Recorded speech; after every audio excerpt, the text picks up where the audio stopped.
أعوذ بالله من الشيطان الرجيم بسم الله الرحمن الرحيم ولو شاء ربك لآمن من في الأرض كلهم جميعا أفأنت تكره الناس حتى يكونوا مؤمنين وما كان لنفس أن تؤمن إلا بإذن الله ويجعل الرجس على الذين لا يعقلون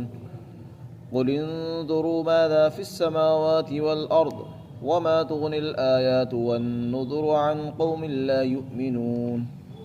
فهل ينتظرون إلا مثل أيام الذين خلوا من قبلهم قل فانتظروا إني معكم من المنتظرين ثم ننجي رسلنا والذين آمنوا كذلك حقا علينا ننجي المؤمنين۔ اور اگر آپ کا رب چاہتا تو زمین میں جتنے بھی لوگ موجود ہیں سب ایمان لے آتے ہیں۔ کیا آپ لوگوں کو مجبور کریں گے یہاں تک کہ وہ ایمان لے آئیں؟ اور کسی نفس کے لیے یہ بات اور کسی نفس کے اختیار میں یہ نہیں ہے کہ وہ اللہ کی مرضی کے بغیر، اس کی مشیت کے بغیر ایمان لے آئے۔ اور جو لوگ عقل نہیں رکھتے ہیں ایسے لوگوں پر اللہ تعالیٰ گندگی واقع فرما دیتا ہے۔ آپ کہہ دیجئے کہ آسمان اور زمینوں کے اندر غور کرو، دیکھو کہ کیا کیا چیزیں موجود ہیں، اور اللہ کے دلائل اور ڈرانے والی وعیدیں ایسے لوگوں کو فائدہ نہیں دیں گی جو ایمان نہیں لاتے۔ یہ لوگ انتظار نہیں کر رہے ہیں مگر ان لوگوں جیسے واقعات کا جو ان سے پہلے گزر چکے ہیں۔ آپ ان سے کہہ دیجئے کہ تم بھی انتظار کرو، میں تمہارے ساتھ انتظار کر رہا ہوں، اور پھر ہم عذاب کے وقت اپنے رسولوں کو نجات دیں گے، اور جو ایمان لائیں ان کو بھی اسی طرح ہم نجات عطا فرمائیں گے، اور یہ ہماری ذمہ داری ہے کہ ہم ایمان والوں کو نجات دیا کرتے ہیں۔ سب سے پہلی آیت میں تو اللہ رب العزت نے ایک ضابطہ بیان فرمایا کہ آپ کا رب اگر چاہتا تو ساری زمین پر بسنے والے انسان ایمان والے ہو جاتے، سب مسلمان ہو جاتے،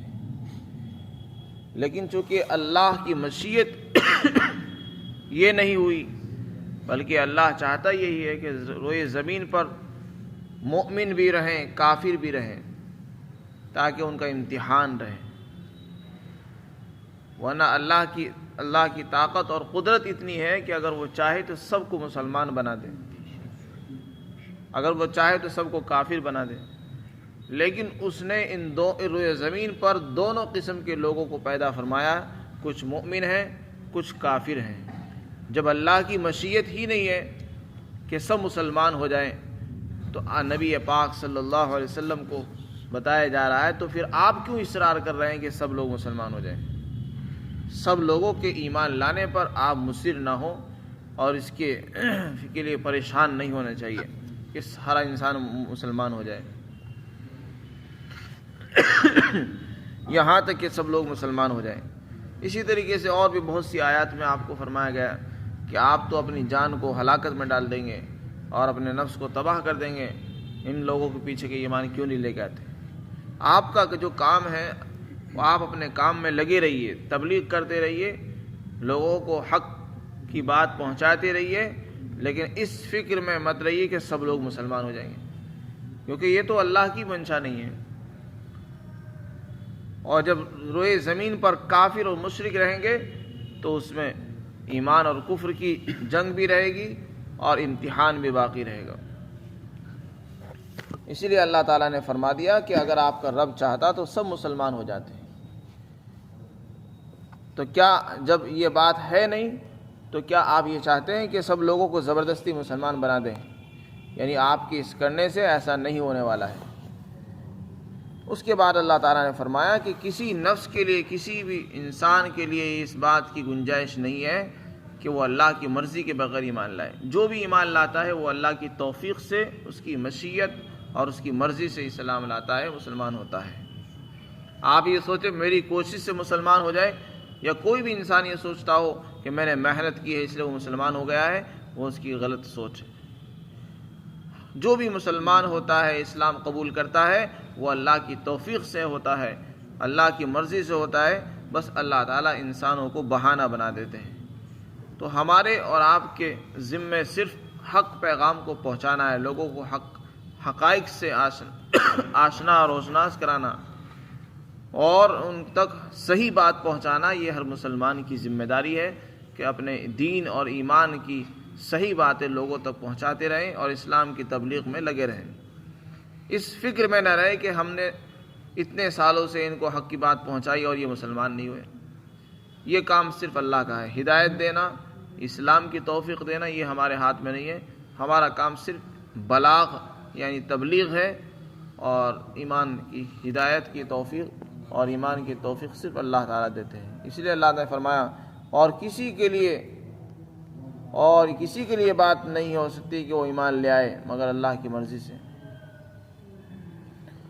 تو آپ کے حق بات کو پہنچانے سے وہ لوگ قبول کریں گے جن کے اندر عقل اور سمجھ ہوگی، وہ ایمان کی خوبیوں کو لیں گے اور اس کو اختیار کر لیں گے۔ لیکن جن لوگوں کے اندر عقل نام کی کوئی چیز ہی نہیں ہے، انہیں ایمان کی خوبیاں بھی ناپسند ہوں گی اور وہ ایمان کی اچھائیوں کو برا سمجھتے ہوں گے۔ اس لیے اللہ تعالیٰ ایسے لوگوں پر گندگی ڈال دیتے ہیں، کفر اور شرک کی۔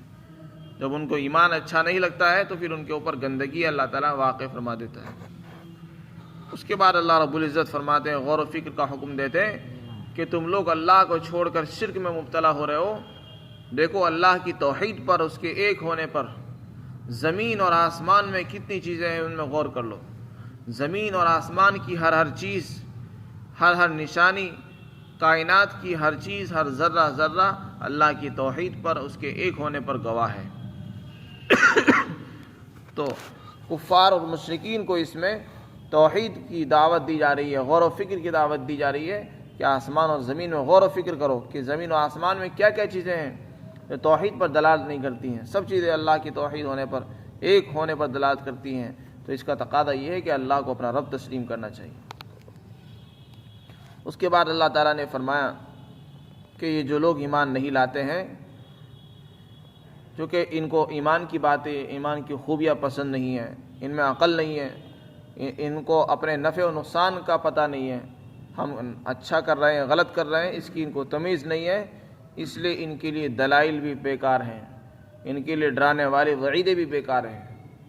انبیاء اکرام کے ذریعے جو اللہ نے کتابیں بھیجی، انبیاء بھیجے ہیں اور انہوں نے ان کو ڈرایا ہے، وہ سب ان کے لیے بیکار ہیں، بے سود ہیں۔ اسی طرح اللہ نے جو بے شمار دلائل، نشانیاں قدرت کی اور اپنی توحید کی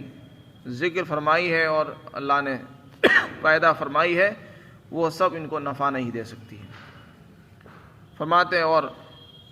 دلائل اور ڈرانے والی وعیدیں ایسی قوم کو نفع نہیں دیں گی جو ایمان نہیں لاتی۔ تو جب ان لوگوں پر کوئی اثر ہی نہیں ہو رہا، نبی کی دعوت کا بھی اثر نہیں ہوا، ان کے ڈرانے سے بھی کوئی اثر نہیں پڑا، توحید کے دلائل ان کے سامنے بیان کر دی گئے، اللہ نے توحید کی بے شمار دلیلیں پیدا فرما دی، پھر بھی یہ غور و فکر نہیں کرتے، عقل کو استعمال نہیں کرتے اور نہ اپنی آنکھوں کا استعمال کرتے ہیں، نہ کانوں کا استعمال کرتے ہیں، تو پھر آخر یہ کس چیز کے انتظار میں ہے؟ نبی کے بعد تو ایمان نہ لانا یہ اس بات کی علامت ہے کہ یہ لوگ عذاب کا انتظار کر رہے ہیں، یہ اپنے سے پہلے لوگوں کی طرح اپنے اوپر واقعات کے عذاب کے واقع ہونے کے منتظر ہیں، جیسے ان سے پہلی قوموں پر عذاب آیا اور وہ ہلاک و برباد ہو گئی، بس اسی طرح یہ بھی چاہتے ہیں کہ ہمارے اوپر بھی انہی جیسا عذاب آ جائے اور ہم بھی انہی کی طرح ہلاک اور برباد ہو جائیں۔ کیونکہ جو آدمی نبی کی بات نہیں ماننا ہے، اب وہ کس کی بات مانے گا؟ نبی کے بعد اور کون رہ گیا ہے؟ نبی سے بڑھ کر اور کوئی ہے نہیں۔ تو جب نبی کی بات کو انہوں نے تسلیم نہیں کیا، اب آخر کس چیز کا انتظار ہے؟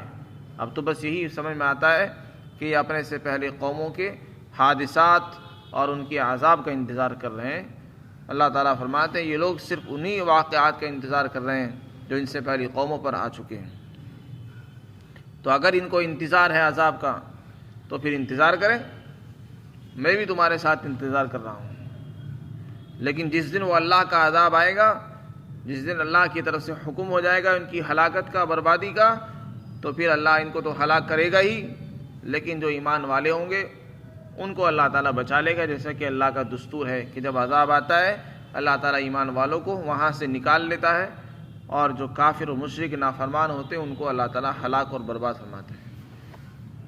اس لیے اللہ تعالیٰ نے فرمایا کہ جب عذاب آئے گا تو پھر ہم اپنے رسولوں کو بھی بچائیں گے، اور جو ان کے ساتھ ایمان لائے ہوں گے، ان کے اوپر ایمان قبول کیا ہوگا، ان سب کو ہم نجات دے دیں گے۔ اور یہ ہمارے ذمہ لازم ہے کہ جو بھی ایمان لاتے ہیں ہم ان کو بچاتے ہی ہیں۔ اگر یہ بھی ایمان لاتے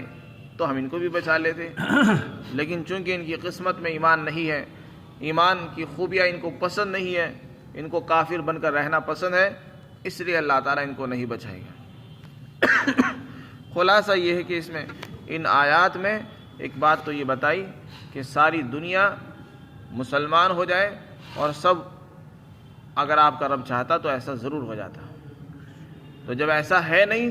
تو پھر آپ کو اس کے لیے پریشان ہونے کی ضرورت نہیں، اور اس کے اصرار میں پریشان ہونے کی ضرورت نہیں کہ سب لوگ مسلمان کیوں نہیں ہوتے،